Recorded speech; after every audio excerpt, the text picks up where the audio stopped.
Bueno, muchas gracias, apreciado Sebastián,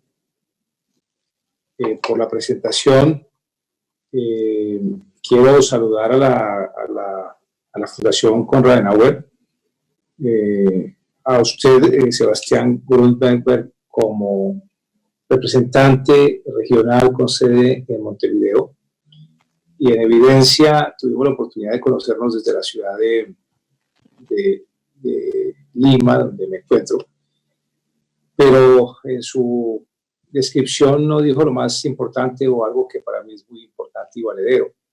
Es que fui becario de la Fundación de la Konrad Adenauer en 1991. Y quizás ese es un prolegómeno que me generó, y todo ocurre siempre por algo. Así que a lo mejor sin ese insumo no estaría o no habría llegado donde hoy estoy con estas responsabilidades, después de haberle servido a mi país como legislador desde lo local en mi ciudad natal, una ciudad de 140.000 habitantes, Sogamoso, en Boyacá, y de haber sido también generador de normas en el departamento en Boyacá como diputado, y luego como parlamentario, es decir, representante de la Cámara en 2 periodos y luego 4 periodos de senador. He sido elegido por los 4 gobiernos para regentar la comunidad andina desde 11 de enero del año pasado. Estoy aquí y quiero compartir con ustedes esta tarde, por esta generosa invitación que hace la Konrad, algunas reflexiones. Por este tiempo, apreciadas amigas y amigos, y desde luego a toda la gente de las nuevas generaciones que nos está siguiendo, hay mucho webinar, hay mucha invitación a teleconferencias, incluso la gente va a estar saturada en cualquier momento. Van a querer regresar a las películas de Netflix, en fin. Pero es oportuno y es el momento. Por este tiempo todos nos movemos a hacer un análisis de lo que está ocurriendo y a hacer conferencias, pero yo lo que quiero hacer son unas reflexiones esta tarde, que seguramente van a ser de mucho más utilidad, porque además quiero que tengamos un espacio para, como lo ha dicho Sebastián, intercambiar opiniones y poder responder algunas inquietudes de parte de ustedes. Nos ha correspondido vivir un escenario bastante curioso y distinto en esta época de la humanidad. Nos ha tocado vivir una pandemia. Nunca nadie estuvimos preparados para esto. No lo sospechábamos. Todos sabemos dónde nació. Tenemos un par de teorías de cómo nació. Pero nadie sabe, seguramente salvo la voluntad, quienes somos creyentes de Dios, cómo va a terminar esto, salvo Él lo sabrá, ni dónde va a terminar, ni en qué condiciones. Por ahora lo que hay que hacer es aprender a convivir con algo que llegó, que es un enemigo letal, no se ve y se mueve mucho, no se siente, no se escucha, pero mata, y que está en todos los lugares del planeta, sin distinguir ni raza, ni religión, ni poder económico, ni forma de gobierno, ni lugar donde estemos en el planeta. De tal manera que son realidades que estamos en esta generación viviendo y que han causado los estragos en la salud que ustedes conocen y que a diario en los informes de la Organización Mundial de la Salud y de otras fuentes oficiales conocemos, o los cuales pues no voy a recabar. Y hay otras consecuencias que son las económicas y las sociales, y probablemente las políticas y las comportamentales, las actitudinales, que también vale la pena reflexionarlas. El COVID como tal se ha convertido en una política de Estado. Observen ustedes que todos los jefes de gobierno, todos los jefes de Estado, han estado manejando de manera directa y personalizada las estrategias, las políticas, con sus aparatos de gobierno, todos, no solamente los de salubridad, sino todos, para controlar y para, por supuesto, mitigar el COVID, para salvar vidas, llamémoslo así, para proveer salud, para evitar un efecto más devastador en la salud de los ciudadanos. Y eso desplazó programas de gobierno. Solo voy a poner un ejemplo. En Colombia se posesionaron el 1 de enero nuevos alcaldes y nuevos gobernadores con unos programas de gobierno que les duraron 45 días, o a lo sumo 2 meses. Ya en marzo, cuando aparece esto, cambió la agenda. Así que el COVID se volvió una agenda de Estado, una política de Estado. Esto lo que significa es que la parte de salud está, los aparatos de gobierno dedicados a esto, a salvar vidas, pero digámoslo concomitantemente, simultáneamente dedicados también a cómo evitar un lastre en la economía. No per se, no por pensar exclusivamente en la economía, aun cuando por supuesto que es un parámetro fundamental para la estabilidad material de la sociedad. Pero básicamente porque si no tenemos una estabilidad económica, vamos a tener una inestabilidad social muy fuerte. Y eso es finalmente a lo que apunta la política de los estados, que ahí nos encontramos con lo que nosotros somos. Permítame hacer a esta altura un paréntesis para decirle a los que no conocen qué es la CAN. La CAN es el organismo internacional más sólido de América Latina. Nacimos hace 51 años. Somos 4 países. Yo soy su representante legal, el jefe del organismo, regento desde el 11 de enero del año pasado. Nuestra jurisdicción está en Bolivia, Ecuador, Colombia y Perú. 4 millones de kilómetros. Somos 111 millones de ciudadanos andinos. Somos la 11ª economía del planeta porque exportamos al mundo del año pasado 120.000 millones de dólares. Tuvimos un comercio intracomunitario de cerca de 9.000 millones de dólares. Hemos logrado el aumento del 3% el año pasado del Producto Interno Bruto de nuestros países. Y tenemos naturalmente unas fortalezas en muchos aspectos que nos hacen hoy el organismo más sólido de América Latina. Cierro el paréntesis para ponerlos un poco en ubicación.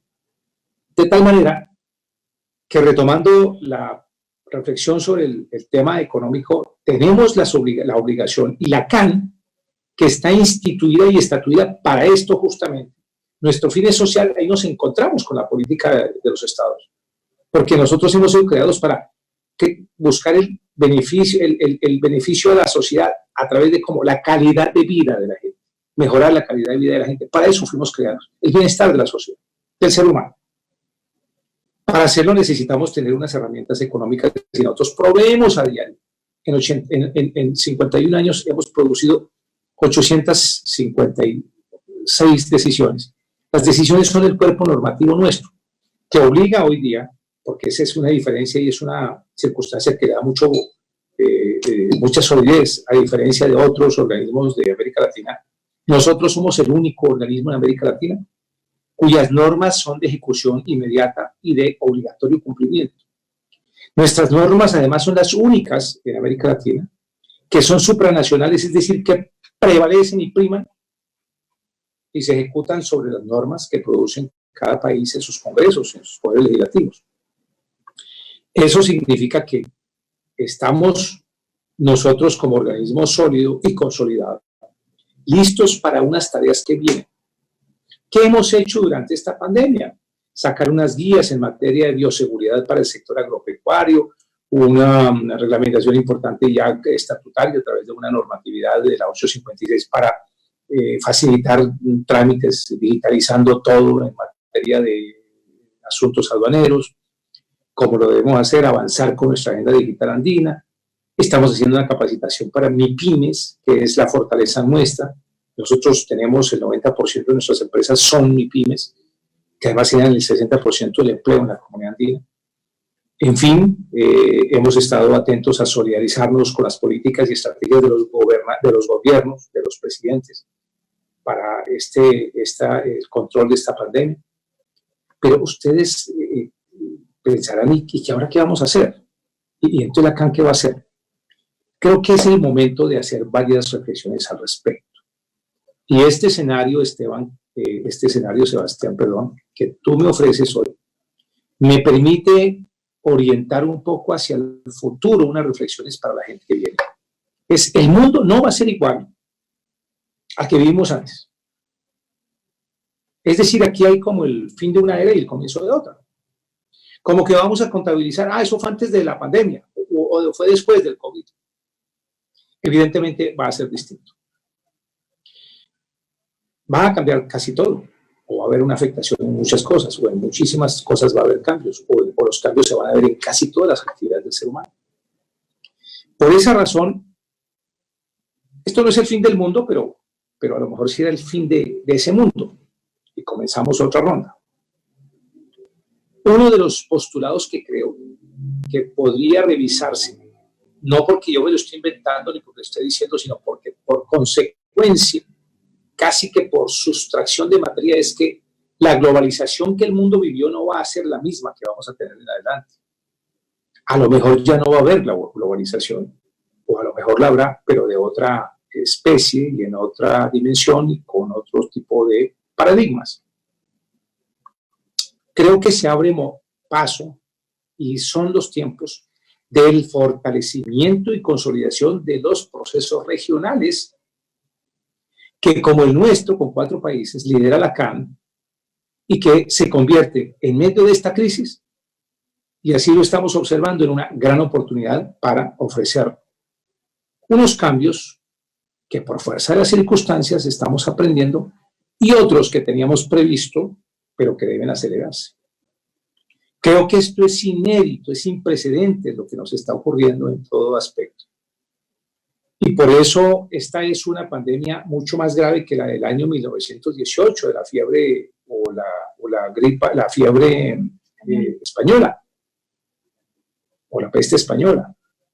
Y más devastadora que incluso las de las posguerras, porque en ese momento no había internet, no había prácticamente aviación comercial, el tren era incipiente, los autos eran un privilegio, en muchos lugares del planeta, como en el 50% no había energía eléctrica, en fin, todo eso lo tenemos hoy y aún así la pandemia nos ha dejado aislados en nuestros hogares, estamos en aislamiento. Ese no es aislamiento voluntario, es que nos tocó. Ahora, que hay unas dificultades porque si Europa, siendo un continente desarrollado, rico, con muchos temas sociales ya resueltos, con una buena caja de disponibilidad económica, con una unión fuerte, ha tenido las dificultades, y con desarrollo tecnológico ha tenido las dificultades que conocimos. Pues imagínense lo que estamos viviendo hoy por hoy aquí en América Latina. Entre otras cosas, América Latina se ha vuelto el centro del contagio desde hace una semana y media, donde tenemos más vulnerabilidad, donde hay pobreza, donde tenemos problemas de sanidad, de agua potable, de falta de electricidad en algunos lugares. Seguramente unos 8 o 9 millones de ciudadanos no tienen el acceso al agua, a la energía eléctrica entre los 4 países. Seguramente el dato que nos ha dado la CEPAL, que se quedó corto sobre que vamos a tener 38 millones de desempleados, va a ser muy poco, creo que vamos para 50 millones en todo el continente en América Latina. O seguramente decir que vamos a tener 30 millones de nuevos pobres, puede ser corto el dato. Pero sobre eso, sobre la alarma hay que crear, hay que tener creatividad. Creo que lo que estamos experimentando, por ejemplo, a través de estas reuniones es algo importante, es utilizar las herramientas de la tecnología para comunicarnos. Claro, no suplantan, porque los seres, los latinos somos de contacto, somos de afecto personal, de abrazo, de beso, de tocarnos, de vernos, de compartir. No va a suplantar esto, pero estamos comunicándonos para efectos académicos, laborales, empresariales y gubernamentales. Y por supuesto también para efectos familiares. Yo hice un almuerzo con mi familia virtualmente la semana pasada y me dio un excelente resultado, tanto que hoy hice un almuerzo con diplomáticos de varios países, con embajadores de la CAN ante Ecuador. Mañana hago otro con los de Colombia y así sucesivamente, con los de Perú y con los de aquí. Buscando unas modalidades para avanzar en los temas y no quedarnos estáticos. Porque desde luego esto nos cambió y si nos cambió, hay un change of agenda, un cambio de agenda, un cambio de todo. Y eso nos obliga a tener otras condiciones distintas. Creo que hay que recrear lo que veníamos haciendo. Creo que hay que hacer una toma de decisiones con mucho impulso focalizada hacia unos nuevos objetivos. Creo que hay que hacer reinvenciones en muchos otros aspectos. Esta es una crisis global. Por eso creo que de la crisis mundial deben hacer también una gran crisis y una oportunidad. Estoy convencido que América Latina y sobre todo la CAN, donde nosotros estamos, una vez evacuado este momento, repotenciados y en unidad y consolidados, podemos ser, por ejemplo, una gran despensa alimentaria del planeta. Y creo que también buscar que Alemania, que es uno de los países de más alta tecnología en el planeta, haga convenios con nuestros países y con la CAM para que venga aquí a, por ejemplo, fabricarse equipos médicos de alta tecnología, unidades de cuidados intensivos, respiradores, que montemos sedes aquí de farmacéuticas, de medicinas de alta gama, para tener también más a la mano en cuanto se sigan presentando este tipo de circunstancias y redistribuidos en el planeta las opciones de autosuficiencia. Creo que montar unas fábricas de robótica en nuestro territorio nos va a generar un ascenso y un acceso a nuevas condiciones. Primero, para que los robots reemplacen a los seres humanos en trabajos muy duros o no los reemplacen, sino que los ayuden para facilitarles su trabajo. Y esto no genere desempleo, sino que los seres humanos, su fuerza de trabajo, vaya a otras labores, digámoslo, un poco menos duras, más dignas, creando unas mejores opciones. Son cosas simplemente que dejo para la reflexión. Y la nueva generación sí que tiene mucho más que ver, porque es lo que les va a tocar vivir más tiempo a lo largo de este fenómeno de pandemia, y van a tener que utilizar muchas cosas que nosotros hoy no tenemos, porque incluso asimismo las invenciones del ser humano van a ser mucho más rápidas y van a ser mucho más vertiginosas, que nos van a permitir en poco tiempo ya no tener este sistema de comunicación, sino a lo mejor los hologramas, o qué sé yo, las cabinas de teletransportación, para que en muy pocas micros de segundo estuviésemos reunidos virtualmente sin que nos contagie el COVID u otro COVID, y poder en cabinas de transportación estar con aislamientos reunidos. En fin, o simplemente porque las invenciones nos permitan encontrar muy rápidamente a través de la ciencia médica pues el anticuerpo, la vacuna, que se convierta además en un patrimonio de la humanidad para dárselo a los 7.500 millones de seres humanos que estamos en la Tierra, y podamos superar esto. Es decir, aquí hay que buscar también un juego binario, un binomio entre el desarrollo de la ciencia médica y el desarrollo de la tecnología, porque con las dos es factible salir adelante, y está comprobado. Así lo ha hecho Alemania, así lo ha hecho Corea del Sur, así lo hicieron en Oceanía 2 o 3 países, Nueva Zelanda. Ha habido un juego cruzado, así lo está haciendo Israel.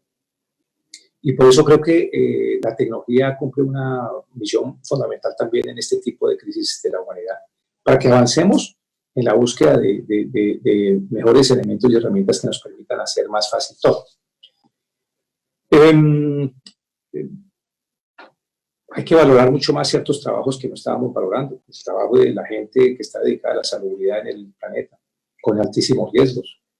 Hay que, en la parte económica, nosotros tenemos esa concepción clarísima de reactivar todo a través del apoyo y protección y políticas de estímulo a la MIPYME, porque esta no solamente es un eje, digamos, que hace una espiral de crecimiento y sostenibilidad económica, sino que hace la sostenibilidad social y la agraria. Creo que pensar que nosotros podemos ser protagonistas de nuevos momentos en la vida del planeta si nos fortalecemos regionalmente, no está mal decirlo.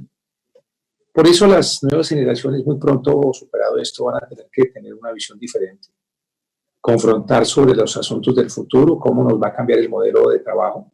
Al teletrabajo hay que poner una frontera, porque hoy, para ser eficientes, estamos invadiendo el hogar y creando probablemente unas dificultades en el núcleo básico de la sociedad, que es la familia. También habrá que cambiar el modelo educativo. Hoy no vamos a tener que educar para enseñar, sino educar para aprender. El profesor va a ser un moderador, un monitor, no va a ser un profesor. Las tareas las vamos a ir a hacer a la universidad y al colegio, no al revés, no como era antes. Es decir, no sé si es que antes estábamos al revés, o en fin. Hoy estamos haciendo lo que hacíamos en el colegio o en la universidad, en la casa, y seguramente haremos al revés lo que hacíamos en la casa, lo haremos allí. Creo que a la gente hay que educarla no tanto para que se forme en un área científica, sino que necesitamos en el mundo más personas, más gente con formación integral, con valores, con principios. Una gran parte de lo que ocurre hoy es porque afuera hay gente irresponsable saliendo a la calle, gente sin disciplina. No importa que un gobierno determine un toque de queda. Eso es importante, claro, a la hora de cumplir la norma. Pero es que es más importante la autodisciplina de las personas.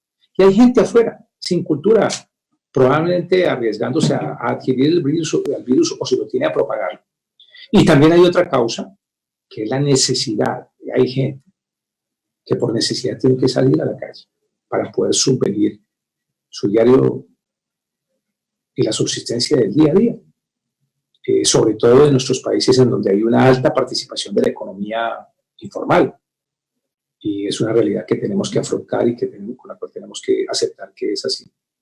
Y todo esto se vuelve, desde luego, pues, un caldo de cultivo para que a lo mejor tardemos un poco más en la meseta y bajar a niveles que nos permitan comenzar a recobrar un poco la normalidad, si es que podemos decir que a la otra normalidad. Y esto todo ocurre porque todos somos responsables de lo que está pasando. No hay ningún ser humano que pueda levantar la mano a decir, como en la cita bíblica, el que esté libre de pecado que tire la primera piedra. No hay nadie en el planeta que en algún momento no hayamos ayudado a depredar, a acabar el ecosistema, el planeta, la naturaleza. Somos todos responsables porque teníamos el planeta a nuestro servicio.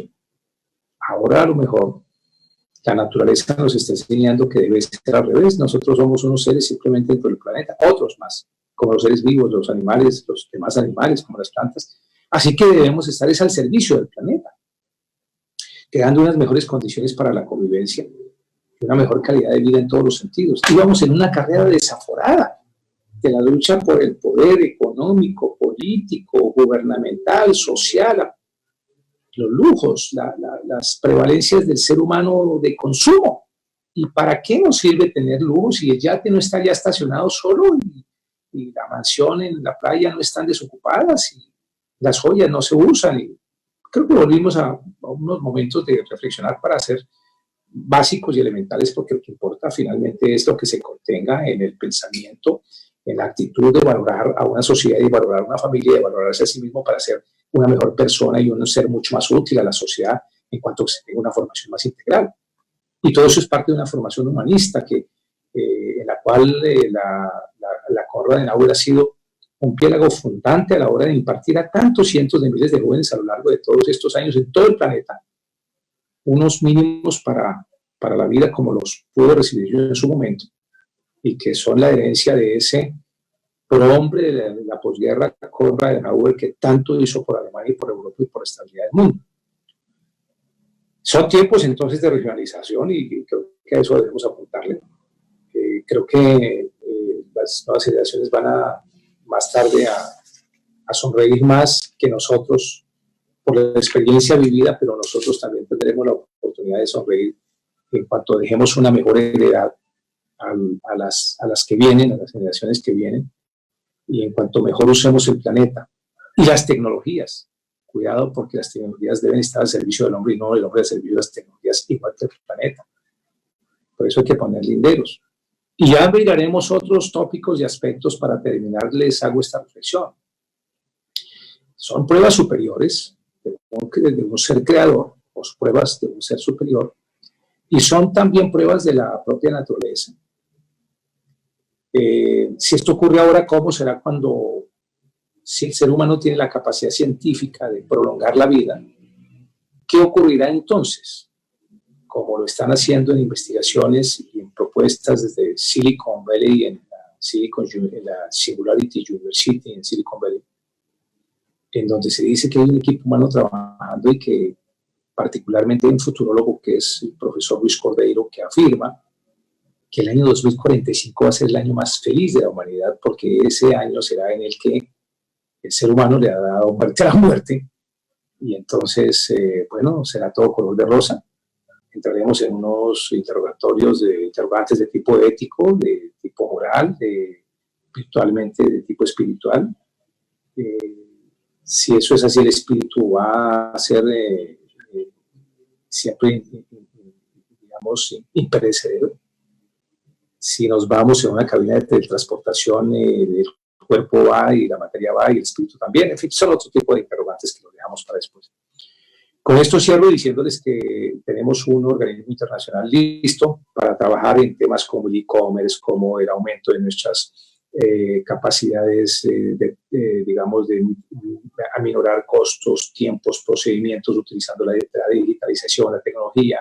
Vamos a hacer ruedas de negocios para rápidamente crear una mejor relación y fortalecimiento de nuestros nexos comerciales. Queremos naturalmente proponer además una política de cadenas de valor que nos permita crecimiento a todos y otros aspectos que son parte del menú, digamos, de lo que tenemos ya en la bandeja para el post-COVID desde la CAN al servicio de nuestros 112 millones de ciudadanos andinos y, por supuesto, para estar siempre en acciones de cooperación y de coordinación con otros organismos importantes del planeta y, en este caso, como con la Konrad Adenauer. A propósito, vamos a lanzar en pocos días nuestro programa de pasantías para que los practicantes puedan volver a la CAN, en esta ocasión virtualmente. Esperamos tener en eso el auspicio de la fundación, de la Konrad Adenauer, para poder también formar en políticas que, teniendo unos hitos de pensamiento similar, nos permitan educar, repito, de manera integral a las gentes que vengan aquí a la CAN, para que aprendan del proceso de integración y para que también muestren sus conocimientos actuales y frescos, para que también entre todos podamos tener un mejor resultado hacia el futuro y para toda la sociedad. Muchas gracias. Muchas gracias, secretario general, por su intervención. Quiero antes que nada mencionar que tenemos muchos saludos, gente que nos manda de muchos países, no solamente los países de la CAN, que creo que están todos presenciados, Colombia, Ecuador, Perú y Bolivia, pero también de República Dominicana, de Uruguay, de Venezuela y bueno, de distintos lugares aquí del continente y más allá de esto seguramente. Tengo ya las primeras par de preguntas aquí. Aquí tengo uno que dice, para la reactivación económica post-COVID-19, ¿qué pasos se debe seguir? Ya que muchos han perdido sus trabajos y fuente de ingreso. Esa es la primera, y leo una más para que no responda una tras otra, que viene de Luis Daniel Álvarez. Saludos desde Caracas, doctor Pedraza. Para ALCAP es un honor contar con su ponencia. ALCAP es la asociación que está ayudándonos aquí en organizar esos conversatorios, que también en ese momento aprovecho a agradecerles. Quisiera que me aclare dos inquietudes. Uno, ¿en qué realidad se encuentra el Parlamento andino, considerando que en 2014, con el triunfo del voto en blanco en Colombia, se movió a una elección indirecta de diputados que a juicio de algunos demovilizó? Y dos, la Asamblea Nacional de Venezuela anunció el retorno de nuestro país a la comunidad andina. ¿Cómo van los trámites para llevar a la realidad venezolana el principio andino de libre circulación y homologación de estudios y trámites? Muchos saludos. Muy bien, gracias Sebastián. Entonces, a la primera pregunta, evidentemente que nosotros estamos haciendo una labor de varias estrategias. Esta de apoyar y estimular a las MIPYMES es una estrategia que tiene como propósito, para darle puntual respuesta a la inquietud, generar empleo.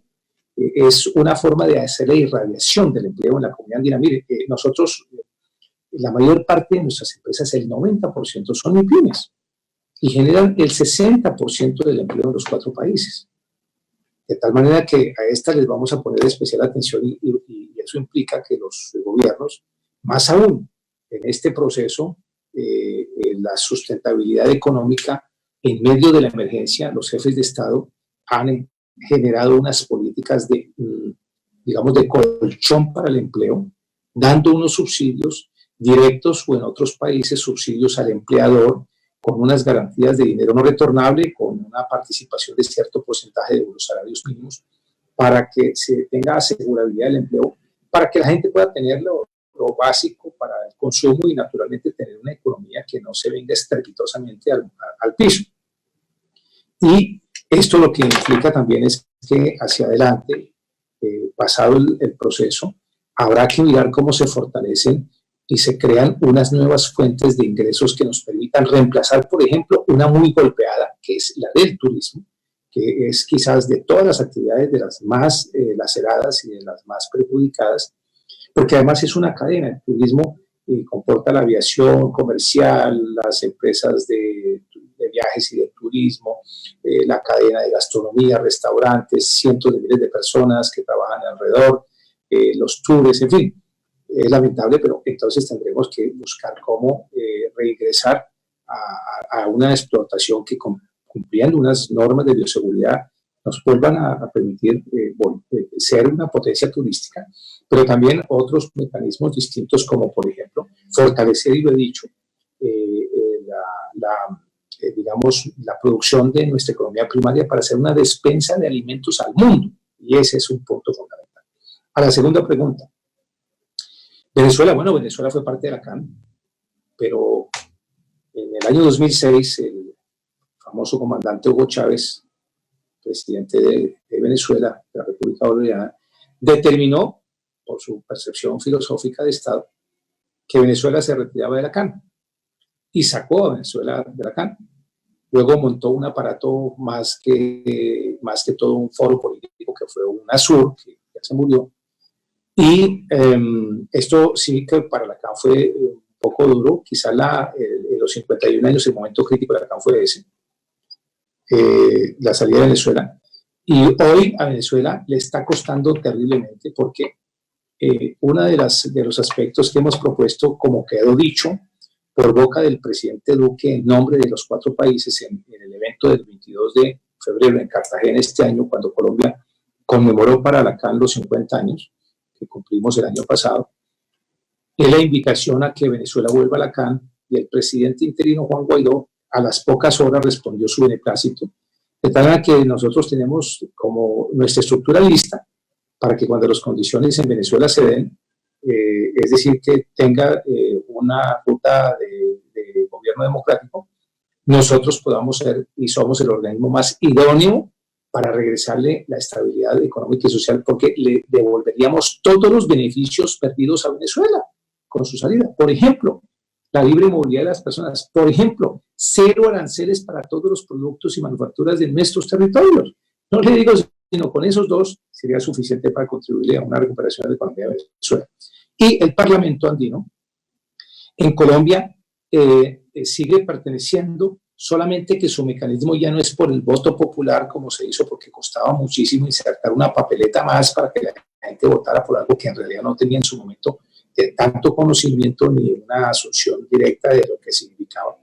Pero en Colombia elige dentro del Congreso en pleno unos parlamentarios, tanto representantes como senadores, que vienen por 4 años al Parlamento andino y son parte integrante del Parlamento andino, y que comparten asiento con los demás miembros de la CAN, más Chile, donde el Parlamento andino sigue teniendo a Chile como parte integrante y país miembro, y como Chile también, que lo fue durante unos pocos años miembro de la CAN, y donde también hemos hecho alguna diplomacia activa para que ojalá en algún momento vuelva. Es decir, sí, ese sueño de tener toda esa, la comunidad andina, todos los Andes, Chile, Perú, Bolivia, Ecuador, Colombia y Venezuela, podemos ahora buscar cómo reconquistamos ese territorio para hacerlo como fue en sus inicios. Mientras tanto, somos 4 países muy consolidados, muy fuertes, muy unidos y desde luego dispuestos a trabajar por esta regionalización que permita ser el epicentro de una reconducción en materia de recuperación económica y de estabilidad social.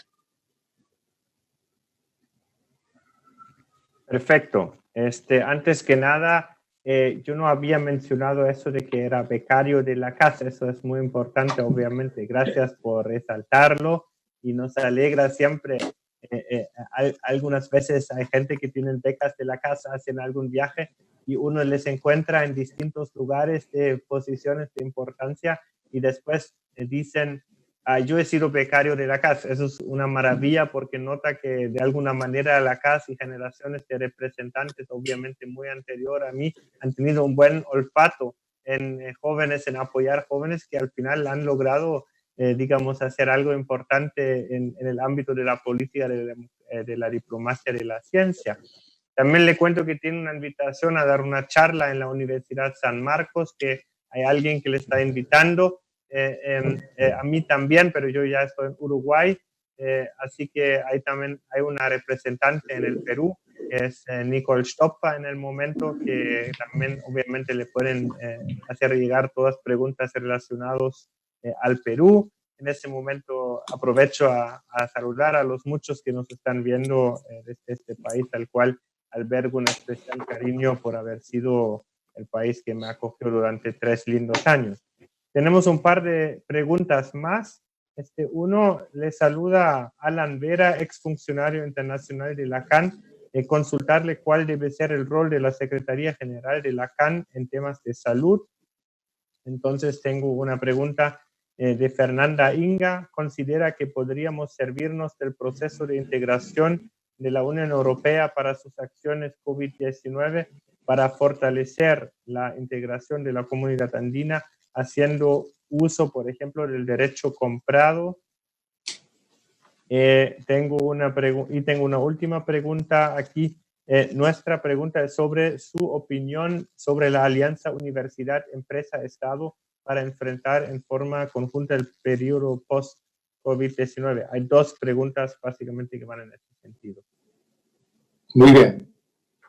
A la primera pregunta de las 3, quiero precisar muy brevemente que el rol de la Secretaría General en temas de salud está dado de manera indirecta porque somos parte del Sistema Andino de Integración, somos el órgano ejecutivo, pero dentro de ese sistema existe un organismo que se llama el Organismo Regional Andino de Salud, ORAS, y que se conoce también como Convenio Hipólito Unanue, y que está dedicado a ser el aparato que atiende los asuntos de la salud dentro de la comunidad andina, más Chile, más Venezuela, es decir, sí tiene los 3 países.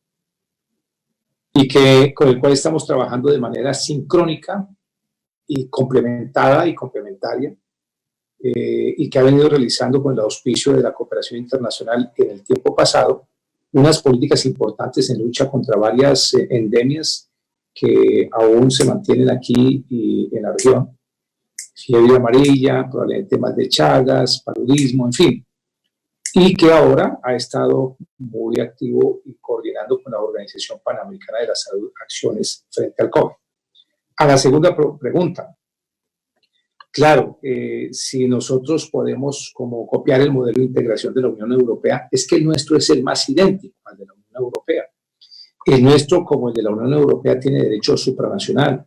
El nuestro tiene un derecho que se aplica de manera inmediata y de manera prevalente y, desde luego, obligatoria.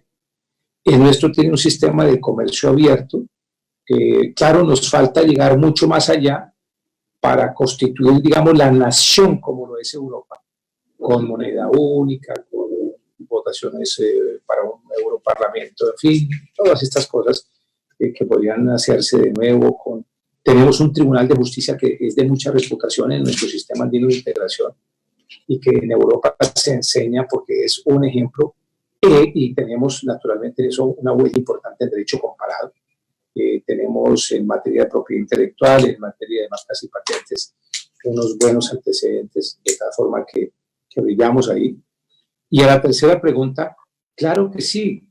A mi llegada el 11 de enero, descubrí que las puertas de la CAN no estaban abiertas para el sector empresarial y que entonces había una actitud más bien como pasiva, como silenciosa, y lo que en mi dinámica además, y no podía caber de otra manera en mi escenario, lo que hicimos fue de inmediato abrir, como decimos en Colombia, de par en par las puertas, totalmente abiertas, para que allí entraran los gobiernos, pero también entraran los empresarios, pero también entraran los académicos, y entonces a la CAN la comenzaron a visitar, y cada semana tenemos la visita de universidades y universitarios a nuestra sede. Además, el secretario general el año pasado, y todos sus viajes de misión, siempre insertó, siempre lo dice, foros con el sector empresarial y foros con el sector académico. Visité universidades en Ecuador, en Perú, en Bolivia, en Colombia y por fuera. Fui a dictar conferencias en universidades prestantes de Europa, en España, en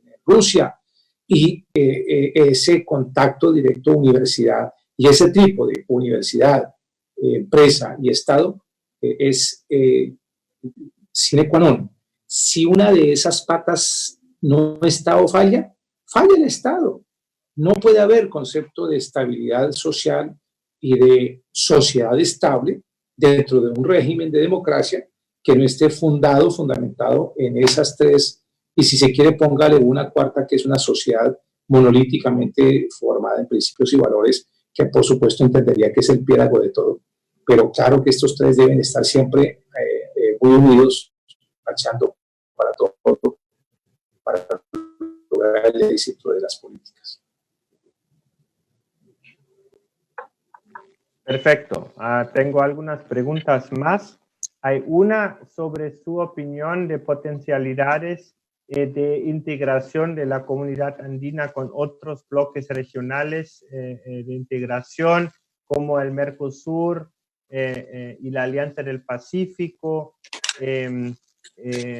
Ahora tenemos una noticia aquí en el Mercosur, en ese momento, de que todos los países miembros del Mercosur también son países asociados de la comunidad andina, ¿no? También Uruguay. Vemos de que Argentina ha anunciado ahora de que van a suspender la participación en la negociación con el acuerdo de libre comercio de la Unión Europea. Así, en este contexto, un poco sobre sobre este proceso de integración, ¿no? Y qué tal las relaciones con la Unión Europea, donde ve eso entre la CAN y la Unión Europea. Una otra pregunta sobre el rol de la CAN para fortalecer la digitalización. ¿Usted lo ha de alguna forma mencionado? Para fortalecer la digitalización. Okay. Y tengo una pregunta que le voy a leer así como era, de Edwin Bryant. Es un poquito larga, pero creo que es interesante. Perú anunció un programa llamado Reactiva Perú para ayudar a las empresas a solventar gastos.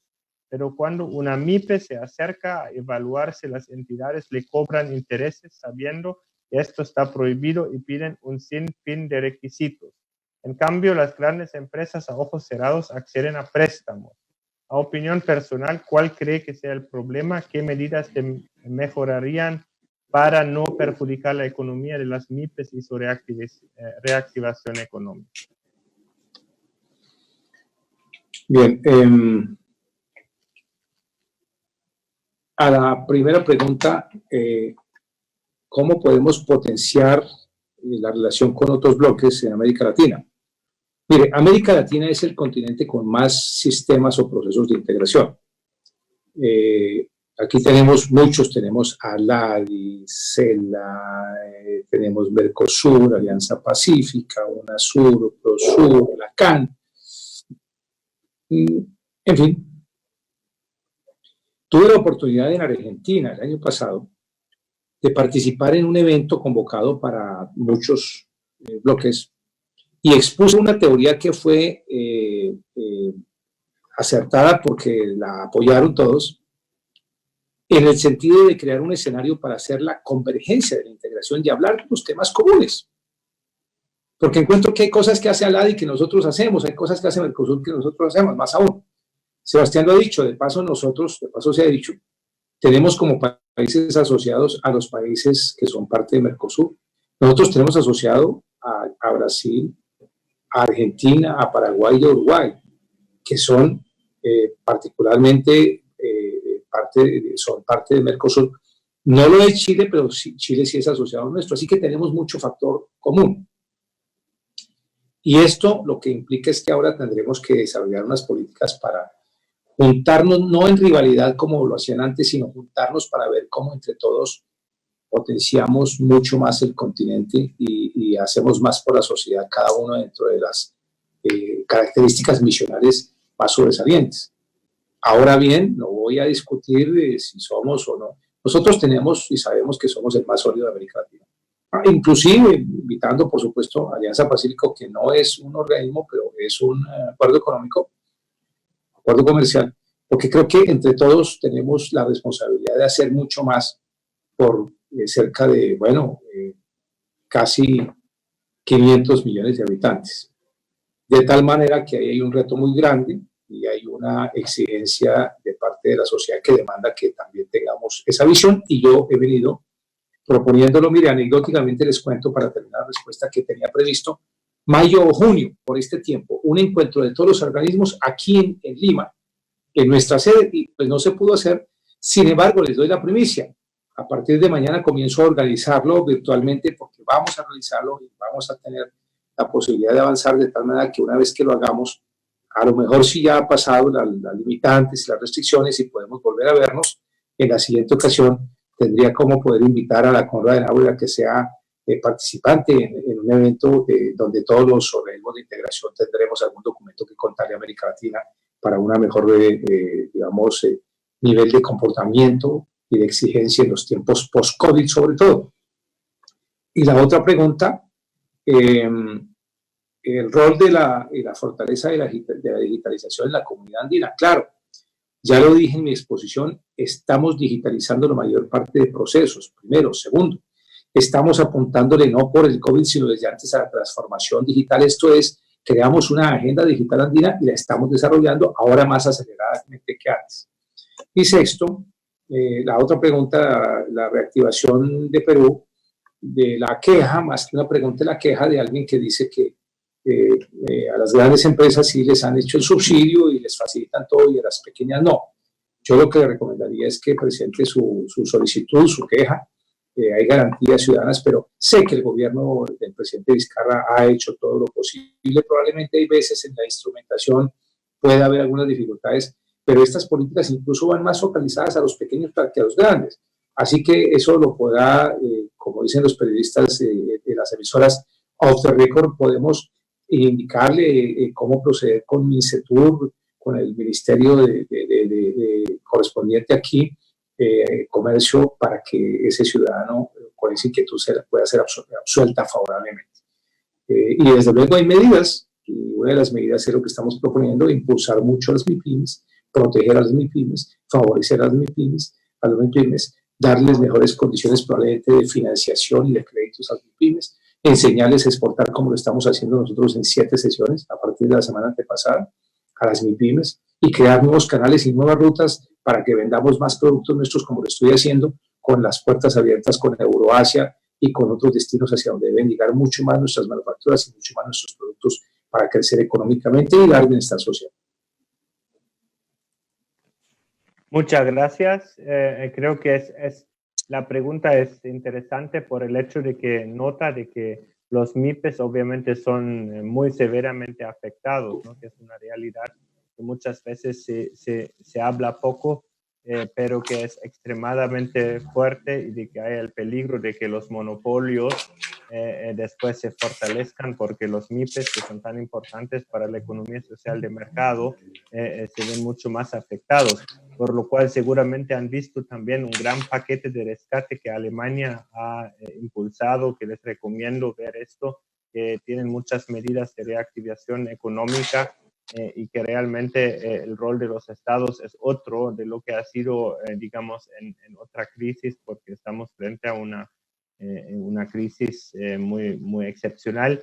Y también tengo que decir, cuando hablamos del Perú, que el Perú ha tenido las reservas fiscales para hacer paquetes de estímulos bastante fuertes que otros países no lo han tenido.